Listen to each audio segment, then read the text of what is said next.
Welcome to Luca and Miguel. Enjoy the video. You start by opening Fortnite settings and heading straight to the controller tab. This is where aim assist lives.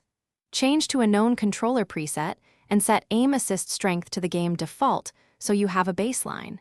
Make sure your controller firmware and console OS are updated because outdated firmware can cause inconsistent input reading.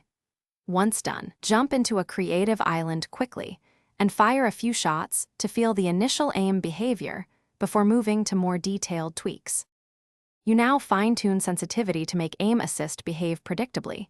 Change look sensitivity and ADS values independently because aim assist reacts differently while aiming down sights. Make small adjustments in 0, 0, 1 to 0, 0, 5 increments and spend 5 to 10 minutes testing each change so you can feel the difference. Toggle aim assist window size if tracking feels too sticky or too loose, and readjust aim assist strength afterward. Keep testing against moving targets in creative to build repeatable comparisons and avoid jumping between too many variables at once. You finish by locking in the settings that felt best and practicing them across several real matches to confirm consistency under pressure.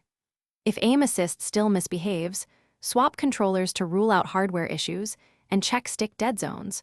Rebinding or increasing dead zones slightly can remove drift that confuses aim assist. If things go wrong, reset settings to default and reapply your tuned values step by step. This clears hidden conflicts and helps you isolate the exact change that fixes the problem. Thanks for watching and please subscribe. It's the best investment you'll ever make.